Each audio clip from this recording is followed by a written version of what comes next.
Саламатсыздарбы? Кутмануу кечиңиздер менен түз эфирде жаңылыктардын жыйынтыктоочу чыгарылышы. Бүгүн программабызда. Орусиянын Федерациялык кеңеши Кыргызстандын Евразия экономикалык бирликке кирүүсүн шарттаган келишимди ратификациялады. Өлкө үчүн мааниси зор болгон республикадагы эң чоң жана заманбап көпүрө пайдаланууга берилди. Эл чыдамсыздык менен күткөн түндүк менен түштүктү байланыштырган көпүрөнүн ачылышы мамлекет башчысынын катышуусунда өттү. Өзгөчө кырдаалдар министрлиги эскертет, сууга түшүүдө сак болуңуз. Жайдын келиши менен сууга чөккөндөрдүн саны көбөйүүдө. Негизинен ичимдик ичип сууга түшкөндөр көп чөгүүдө. Бул тууралуу Гүлнара Касымбекованын материалынан тааныша аласыздар. Кыргызстан менен Орусиянын онколог дарыгерлери тажрыйба алмашуусун бекемдөөдө. Анын натыйжасында эң оор деп эсептелген 12 оорулууга акысыз жардам көрсөтүлдү.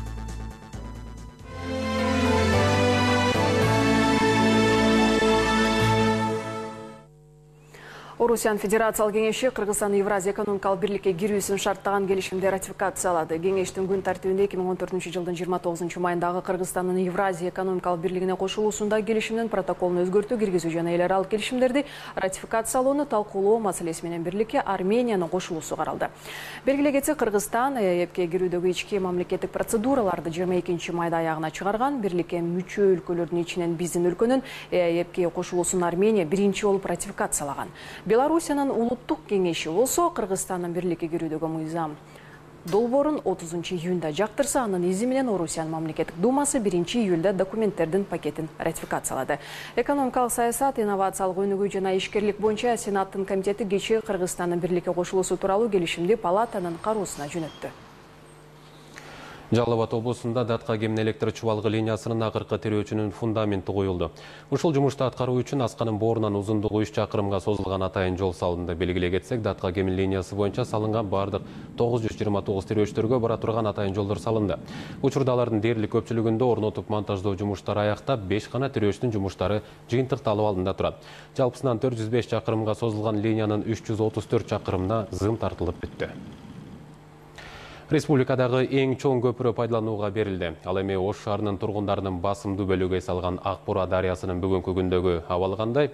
Ушул кабарлар менен кененирээк Ош студиясынан таанышабыз. Саламатсызбы? Актилек, сөз сизде. Рахмат, Мирлан, саламатсыздарбы.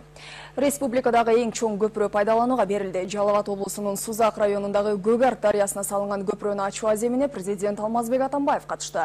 Жаңы көпүрө куруу боюнча макулдашуу 2013 жылы өлкө башчысынын Япон премьер-министри менен жолукканда жетишилген. Курулуш былтыр май айында башталган. Кененирээк кийинки материалда. Узуну 89, туурасы 13 метрлик жаңы көпүрө Көгарт дарыясынын үстүнө курулду. Былтыр майда анын курулушу Япониянын эл аралык JICA уюмунун каржылоосунда башталган. Эми 1 жыл 2 айга жетпеген мөөнөттө кыргызстандыктар заманбап көпүрөнү пайдаланууга алды. Стандарт менен ошонун баарын толугу менен изилдеп чыгып, азыр көпүрөнү көтөрүп, азыр суу өткөнгө бардык ушу боло турган нерселерге бул жерден аксакалдар менен канчалык суу агат, канчалык бийик деңгээлде ошонун менен, ошонун жанагы эсеби менен ушундай кылып салынды да азыр. Кызыл лентаны президент Алмазбек Атамбаев жана Япониянын Кыргызстандагы элчиси Коико Такаюки кести. Көпүрөнүн өлкө үчүн мааниси чоң. Ал Бишкек-Ош жолуна жайгашып, Сузак районунун эки жээктеги элин гана эмес, түндүк менен түштүктү байланыштырат. Жалал Абад, Ош, Талас, Чүй бир топ областтарды бириктирет. Ошондуктан ушу Жалал Абад элин бардык кыргызстандыктарды ушу көпүрөнүн ачылышы менен чын жүрөктөн куттуктайт. Кут болсун. Көпүрөбүз ак жолтой болуп, көптөгөн жылдар бою элге кызмат кылсын. Көпүрөбүз достуктун, береке байлыктын көпүрөсү болсун. Мамлекет башчы көпүрөнүн күнүмдүк тиричиликтеги маанисин, элди бириктирүүдөгү ордун белгиледи. Көпүрө салыш бул чоң жоопкерчилик. Тескерисинче, көпүрө бузгандар, жол жапкандар, жол бузгандар.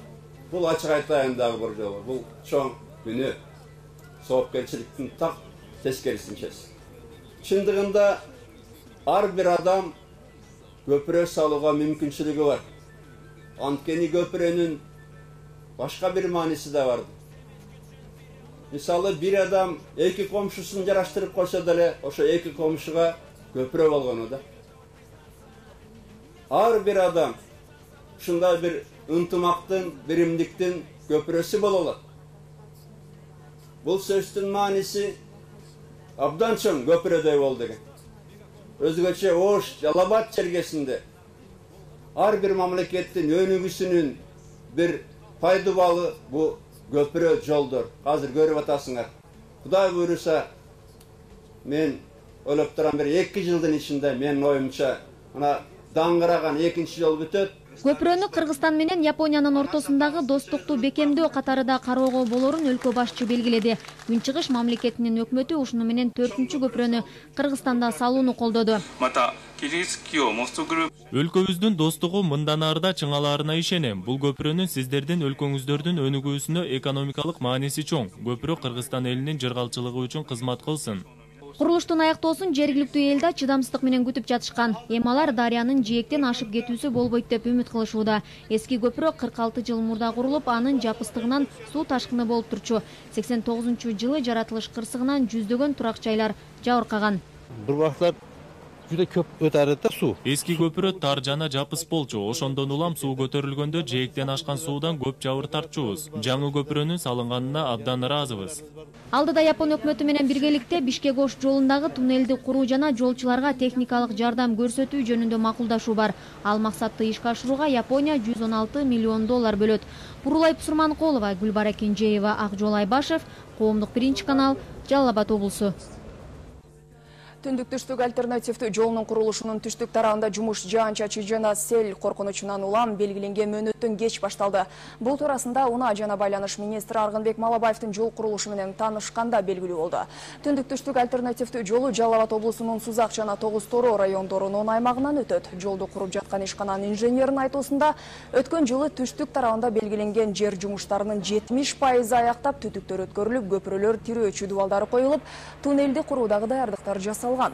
Эми алдыда эки тараптагы жолду бириктирүү, 2 чакырым жолду бетондоо керек. Кышка чейин туннелге кирүүгө жол ачылса, суук мезгилде жумушту улантууга болорун адистер белгилешти. Бүгүн Кадамжай районунда биз Нур Исламга жардам беребиз аттуу жалпы элдик марафон өттү. Эки бөйрөгүнөн жабыркап, оор абалда жаткан аристенин ден соолугуна кайдыгер карабаган кадамжайлыктар түп көтөрүлүшүп, бир эле Нур Исламга эмес, шаар боюнча жардамга муктаж жаш балдарга жардам беребиз деген чакырык менен 165 000 сом акча чогултушту. Ыйык Рамазан айындагы жалпы элдик марафонго аймактык кабарчыбыз Адылбек Акматов катышып келди. Эми Нур Ислам 6 жашар бала ушундай кокусунан ушундай менетке кабылды. Биз жардамга муктажбыз. Эки бөйрөгү жабыркаган 5,5 жаштагы Нур Ислам Абылкасымовдун ата-энеси уулун дарылатуу үчүн жалпы элден жардам сурап кайрылган. Күн өткөн сайын оорлошуп, ата-энесин азапка салган Нур Ислам акыры үзүлбөгөн үмүт менен Бишкек шаарында дарыланып жатат. Карапайым үй бүлөнүн бул кайгысын уккан жердештери жабыла көтөргөн жүк жеңил болот дешип марафон өткөрүшүүдө. Бүгүнкү күндө Кадамжай шаарында ошол түрдүү оору менен ооруп жаткан балдардын саны 50ден ашык. Официалдуу түрдө алардын ичинен өтө оор муктаж жана аз камсыз болгон үй бүлөлөрдүн балдары болуп, 12 бала бар. Ошого биз бүгүнкү марафонду уюштуруп отурабыз. 90 жашка таяп калган Шабран апада айылдаштарынын акча чогултуп, Нур Ислам сакайып кетсе деген ниети менен келиптир. Ыйык Рамазан айында Шабран апа сыяктуу жардам күтүп жаткан жаш наристенин артына даа болсун деп, жаш кардыбей баарысы салымын кошууда. Орузонун күнүдө ушу балага шифа тилеп, бит эле бул эмес, ушу зарыгып жаткан балдарда телевизордон көрөмүн да. Бардыгы ден соолук сурап келдим айнанайын. Пенсионермин, кече айлыгым түшкөндө 1000 сом үйгө барып бердим. Бүгүн марафон дешкени, бүгүн кайра келип, да колумдан келген эмемди берип, коңшуларымды уюштуруп келип, ушинтип отурабыз. Ушу балдар жакшы болуп калышын каалайбыз энди. Жалпы элди жакшылыкка чакырып, Кадамжайда марафон уюштургандардын бири Бурулай Аманова болсо, белгилүү урчуларды оштон бери чогултуп, концерт берүүгө камданып жатыптыр. Буюрса концерттен түшкөн акчага өзүнөн да кошумчасын кошуп, оорукчан балдарга жардам көрсөтсөм дейт. Мен ойлоймун, бул марафон ушуну менен эле токтоп калбайт. Мындан ары да азыр муну көрүп билген элдер колдоп кетишет. Анан ал жигитибизди, болочоктогу жигитибизди сөзсүз биз сактап калганга аракет кылып, Кудайдын ырайымы менен деп ойлоймун. Кадамжай шаарчасында башталган бул элдик демилгени алыскы Орусияда, Бишкекте жана чет өлкөлөрдө жүргөн кадамжайлыктар колдоого алып, ошол эле сааттарда акчаларын которушту. Мындан ары да жалгыз адамдын башына түшкөн түшүктү тең бөлүшөлү, бир бололу деген каалоо тилектер да көп айтылды. Адылбек Акматов, Рысбек Мазайыт уулу, Коомдук 1-канал, Баткен, Кадамжай району. Жайкы эс алууну көпчүлүк ысык көлдө же болбосо жайлоодо өткөрүшсө, Ош шаарынын тургундарынын басымдуу бөлүгү Ак Буура дарыясынын жээгинде эс алышат. Шаардыктар дарыя боюнда үй бүлө менен эс алганга ыңгайлуу дешет. Мындан дарыянын экологиялык тазалыгы маселеси келип чыгат. Дарыянын бүгүнкү күндөгү абалы кандай? Кийинки сюжетте кененирээк. Түштөн кийин Ак Буура дарыясынын жээги адамдарга жык толот. Оштун ар бир жашоочусу бир күндө жок дегенде бир жолу дарыяга бой таштап сергип алат. Айрыкча жаш балдардын кубанычында чек жок. Да, я прихожу каждый день. Я уже прихожу с 1 июня. Обедтерде келип, саат 3-4 чейин түшүп, баламды ойнотуп кетем. Күндүгү Ак Буурага келип чөмүлөм, түшөм. Көпчүлүк бассейндерге караганда дарыянын суусун таза деп билишет. Мындан улам үй бүлө менен эс алууну туура көрүшөт. Анын үстүнө чөнтөккө да эч кандай оорчулук түшпөйт. Жерге досторубуз менен келебиз, күндүгү ар күнү обедтен кийин. Орозого байланыштуу орозобуз, ушу ысыганда кичинеден түшүп кетебиз. Бул жерге бек бассейндер арасында бир жакшы таза аккан суу. Ак Бууранын тазалыгын Ош шаардык жашылдандыруу жана көрүктөндүрүү ишканасы көзөмөлгө алган. Атайын штаттагы 4 жумушчу суунун жээгине ташталган акыр чикирлерди күнүгө тазалап турушат. Дарыянын абалы шаардык мэрия тарабынан тынбай текшерилет. Ал эми акыркы 6 айда сууну булгагандарга карата 15 акт түзүлгөн. Машина жуугандар бар, сууну булгагандар бар. Айна порошок менен, химический средства менен жууса, дарыя булганат. Аны биздин балдар киринет, ичет кээ бир жерде. Частный лицолорго 5000, а физический организация мекемелер тарабынан канализация коюлуп, же кандайдыр бир орчундуураак мусорлор таштаса 30 000ге чейин штраф. Түштүк борбордун так ортосунан агып өткөн Ак Буура тарыхый жактан маанилүү суу. Дарыя орто кылымдардан бери Ак Буура аталып келгендигин тарыхчылар белгилешет. Ал түрк, араб жана башка көптөгөн тарыхый булактарда эскерилет. Ак Бууранын түндүк түштүк жээгине адамдар өтө алган эмес. Bir gana ошо төөнү минип, болгондо да төөнүн эркегин буурасын минип өтүп жүрүшкөн да элдер. Бул дарыянын аты дагы Ак Буура деп элдик аталыш. Сулайман Тоо жана Ак Буура дарыясы тарыхый Ош шаарынын ажырагы символу катары каралат. Бабалардан калган мурасты кийинки муунга татыктуу өткөрүп берүүнү ар бир жаран мойнундагы милдети деп билиши керек. Актиле Гүлжигит кызы, Шаршембек Шайымкулов, Коомдук 1 канал, Ош. Кабарлар менен таныштырууну Бишкек студиясы улантат. Саламатта калыңыздар. Мирлан, сөз сизде. Рахмат, программабызды улантабыз.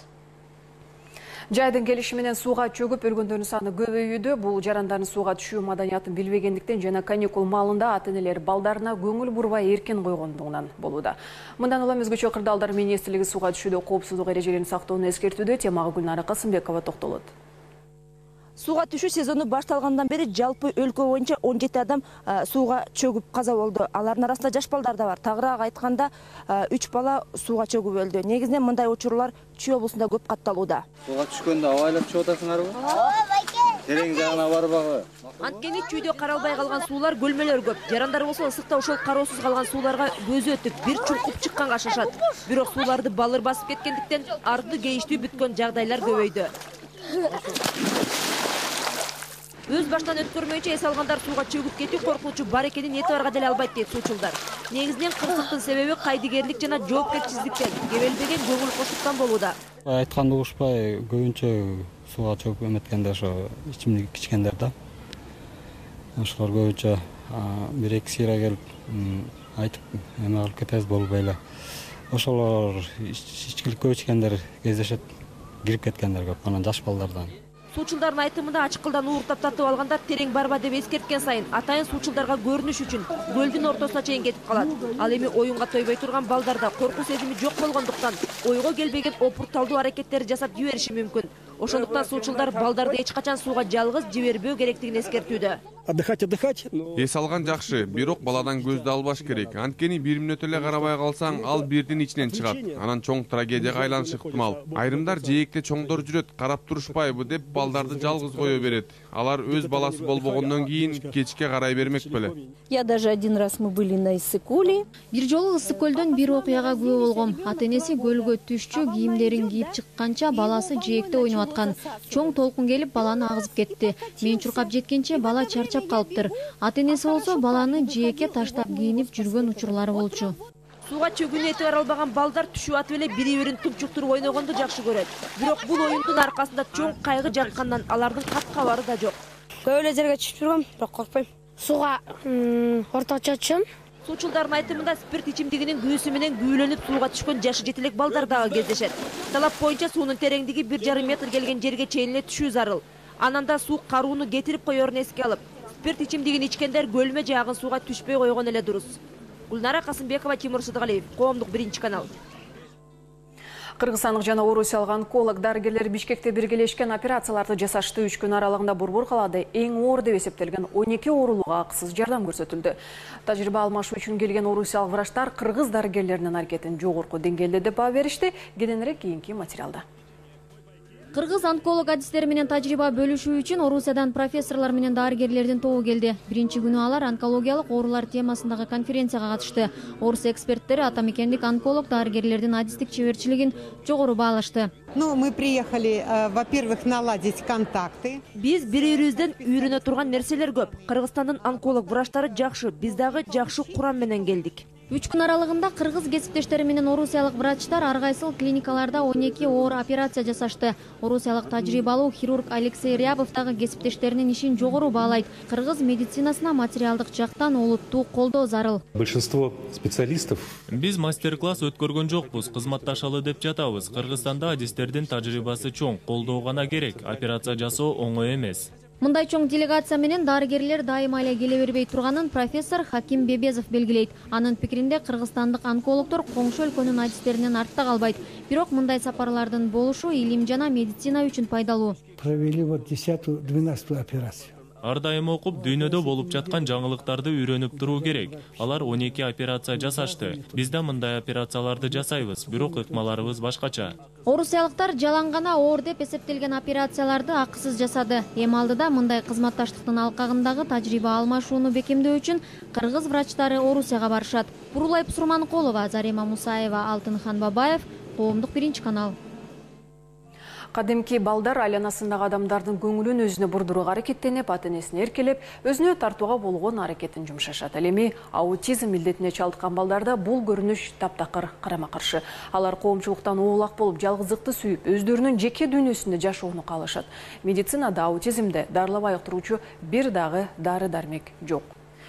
Муну айыктырууда терапиянын ар кандай түрлөр колдонулат, ошондой эле психологиялык көнүгүүлөрдүн жардам менен аутист баланы катардагы балдарга кошууга болот. Гүлшан Кулматова теманы улантат. 6 жаштагы Рикардо жалгыздыкты сүйөт. Өзү курактуу балдар менен ойноо ал үчүн кызыксыз. Көпчүлүктөн коркот, сүйлөй албайт. Аны бир жерге кармап туруу мүмкүн эмес, гиперактивдүү. 2-3 айлап уктаган күндөрүбүз болгон, анткени бул өзүнүн мээси ошондой перезагруженный болот экен да, учурлар болот экен, что уктоого мүмкүн эмес. Даже дары бергенге болбойт, дарыга да уктабайт. Көзгө сүйкүмдүү Рикардонун аутист экени сырттан көргөн адамга байкалбайт. Баласынын аутизмге чалдыкканын апасы Махабат Исмаилова дагы 2,5 жашында гана байкаган. Мындай балдар ар дайым жакындарынын көзөмөлүндө болууга муктаж. Махабат айым жумушун таштоого аргасыз болгон. Жалгыз бой эненин түйшүгү күч. Бирок эне катары баласынын талаптагыдай өнүгүшүн каалайт. Мага финансовый поддержка аябай чоң керек да, балага анткени витаминдүү жакшы тамактарды беришим керек. Баланы алып кетишим керек, башка өлкөдө бар экен, развивать эткен, ошондой социальный бир чөйрө бар экен да. Жаңы төрүлгөн баланын аутист экенин билүүгө мүмкүн эмес. Аутизм баланын дене түзүлүшү аркылуу эмес, анын кыймыл аракети, сырткы дүйнөгө, айланасындагы адамдарга жасаган мамилеси аркылуу байкалат. К сожалению, пока ученые... Эгерде айланасында кандайдыр бир өзгөрүү болсо, аны өтө оор кабыл алат. Буюмду айлантканды жакшы көрөт. Уйкусу жакшы болбой, бутунун учу менен басып, колун титирете берет. Окумуштуулар аутизмдин келип чыгуу себептери ушул убакытка чейин так аныктай албай келет. Бирок божомолдор бар. Ал социалдык же экономикалык шарттар менен байланыштуу эмес. Ага экология жана тукум куучулук таасир этиши мүмкүн.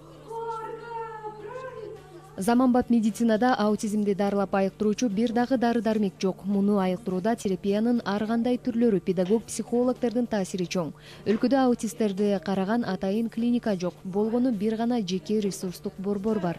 Эл аралык донорлордун жардамы менен аутист балдарга коомдогу ордун табууга жардам берип келебиз. Бизге келген балдар жакшы жагына өзгөрүүдө. Бүгүнкү күндө аутизм борборунда 135 бала катталган. Ал эми саламаттык сактоо министрлигинин каттоосунда алардын саны 71. Катталбагандары мындан көп болушу мүмкүн. Баарынан кызыктуусу аутист балдар өзгөчө болуп, жөнөкөй адамдар жасай албаган нерселерди аткарышат. Табиятынан музыкага жакын болуп, так илимдерди жакшы өздөштүрүп, генийлер чыгышы мүмкүн. Гүлшан Кулматова, Нуркамил Асанов, Коомдук биринчи канал. Санари теле көрсөтүүгө байланышкан суроолор жаралса, кыргызстандыктар 12-12 кыска номерине чалып маалымат алса болот. Бүгүнкү күндө мекендештерибиздин ушул багыттагы суроолоруна 8 оператор жооп берип жатат. Маданият жана маалымат, унаа жана байланыш министрлиги менен мамлекеттик байланыш агенттигинин өкүлдөрү 12-12 номери аркылуу акысыз маалымат берип жаткан маалымдама борборунун иши менен таанышты. Белгилүү болгондой, күнүнө ал жерге 15 миңге чукул чалуу түшүп жатат. Маданият министринин орун басарынын айтымында 3-июлда соцпакетке КТРКнын музыка, спорт жана ЛТРдин ден соолук каналын кошуу боюнча өкмөттүн токтому чыкты. Айнура Темирбекова ырастагандай, музыка каналы учурда социалдык пакетке кошулду, ал эми калган 2 канал күздөн баштап пакетке кошулат. Муну менен ресивер алган жарандар 19 телеканалды көрүүгө мүмкүнчүлүк алат. Азырынча аналыктык берүү өчүрүлбөйт. Буга кошумча жакын аралыкта райондук администрацияларда жана жергиликтүү бийликтерде атайын комиссияларды түзүү менен аз камсыз болгон үй бүлөлөргө ресиверлерди акысыз таратуу иши башталат. Ким акысыз ресивер алса болот? Ошол суроолор аябай көп болуп атыптыр. Ошол жагынан айтыш керек, чын эле 20 миллион сом бөлүндү, ага ресивер сатып алынды. Бирок таратуу жагын тарта элекпиз, анткени биз азыр аныктап атабыз списоктун санынчы ким алса болот. Мурунку Ленин заводу азыркы Бишкектеги машина куруу заводуна жумушчулар керектигин бүгүн премьер-министр Бишкек шаарында коргонуу өндүрүштүк ишканалардын ишмердиги менен таанышып бүтүп айтты. Заводдун учурдагы абалы кандай жана эмне көйгөйлөрү бар? Ширин Асанакунова айтып берет. Азыр завод 4 багытта иштөөгө даяр. Буларды алсак, негизги продукция, окторду чыгаруу, андан кийинкилери аскердик техниканы оңдоп жаңылоо, станок куруу, атуучу куралдарды чогултуу жана оңдоо. Бүгүнкү күндө заводдун жалпы аянты 72 гектарды түзөт. Ал эми заказдар болсо 250 миллион сомго келип түшүп атат. Ал эми Советтер Союзу убагында болсо миллиарддаган рубльдарга келчү. Негизи бул ири ишкана 1941 жылы ишке берилип, убакыт өткөн соң иштебей калган. Көптөгөн техникасы арзан баада сатылып кеткен, бирок азыр кайра жанданганы кубандырат, деди Сариев. Чоң территорияны ээлеген объект азыр аскердик тармактагы өндүрүштү бутуна тургузууда. Азыр дагы 4 келишимдин түзүү алдында турабыз. Бери келгенде 600-700 миллион сомдук контракттар түзүлөт. Ошол учурда биздин завод 3 жылга заказ менен толук камсыз болот. Андан тышкары жакында эле биз конструкторский бюро имени Кошкина менен по модернизации автоматических линий, автоматтык линияларды модерндештирүү боюнча келишимге кол коюштук. Андан сырткары Россиянын Урал вагон завод компаниясы менен чоң келишимди түзүү алдында турабыз. Азыр заводдун 70%га жетпеген аянты колдонулуп жатат. Жакында болсо чопкутталган техниканы оңдоо иштерин баштаган турат. Ошондо аянты дагы 10%га көбөйөт. К большому сожалению, часть оборудования Бишкек штамптоочу заводунун иши акыркы жылдары токтоп калып, көптөгөн жабдыктар сатылып кеткен эле. Акыркы жылдары гана заводдун иши жандандыруу аракеттери көрүлүп жатат. Учурда заводдо кадрларды даярдоо боюнча маселе бар экен. Өкмөт бул маселенин үстүнөн иш алып барат.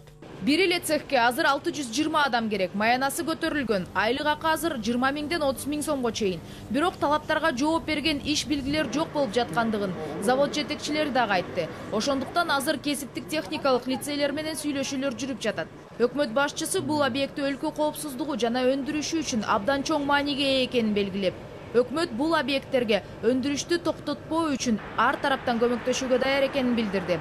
Бул завод мамлекеттики болсо дагы анын өзгөчө өндүрүш экенин эске алып, мамлекеттик сатып алуулар жөнүндөгү мыйзамга баш ийбей, башка кошумча шарт менен керектелүүчү материалдарды алып, камсыз болуп турушун карап чыгышын айтты. Ширина Санакунова, Медержан Бейишев, Коомдук биринчи канал. Ордо каланы жакшыртуу максатында аткарылып жаткан бир топ иштер бүгүн Бишкек шаардык мэриясынын жыйынында талкууланды. Учурда борбордогу 4 райондо 100гө жакын балдар ойной турган жана спорттук аянттарды оңдоо иштери жүрүп жатат. Ошондой эле 10 балдар аянтын куруу үчүн 2 миллион 600 миң сом бөлүнгөн. Бул иштердин бардыгы сентябрь айында жыйынтыкталышы керек, деди шаар башчысы Кулматов. Мындан тышкары капиталдык курулуш башкармалыгы борбордо курулуп жаткан жаңы жолдор жана эски жолдорду жамоо иштери боюнча маалымат берди. Анда 80ден ашуун көчөдө оңдоо иштери жүргүзүлүп жатат. Анын көпчүлүгү көпчүлүк бөлүгү аяктап калды. Мындан тышкары шаар башчысы Бишкектеги эс алуу аймактары кичи базарларга айланып жатканын кошумчалады. Маселен, Жаш гвардия жана Эркиндик бульварларында оюн-зоок аттракциондору ойду келди орнотулган. Анын көпчүлүгү мыйзамсыз болгондуктан эс алуу жайларын аралап басканга жер калбай калууда. Бул ишти тартипке салуу үчүн тиешелүү органдардын жетекчилерине 1 жума мөөнөт берилди.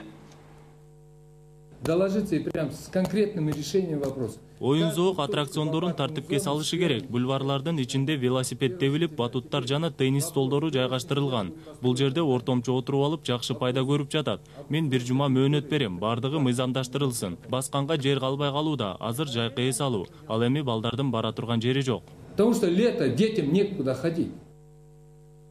Кыргызстандагы Орусиян элчилиги Кыргыз-Орус Славян университети орус тили жана адабияты боюнча мугалимдер коому менен биргеликте Бишкектеги балдар үйүнө барып, жеткинчектерди мээримге бөлөп кайтышты. Барган өкүлчүлүк балдар үчүн атайын концерттик программа даярдап, бөбөктөрдүн маанайын көтөрүштү.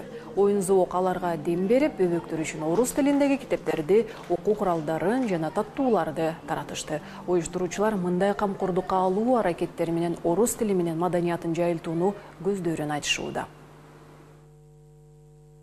Мы хотим, чтобы дети Кыргызстана знали русский язык. Биз Кыргызстандын балдары кыргыз тили менен бирге орус тилинде жакшы өздөштүрүүсүн каалайбыз. Муну менен балдар үйүндөгү тарбияланган балдарды да унута калтырган жокпуз.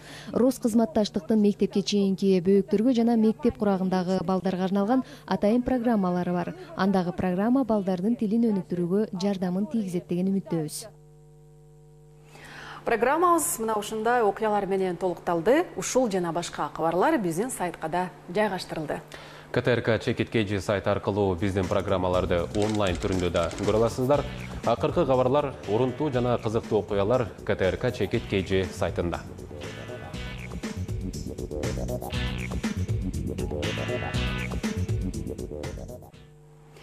Кешиңиздер көңүлдүү болсун. Саламатта болуңуздар. Саламатта калыңыздар.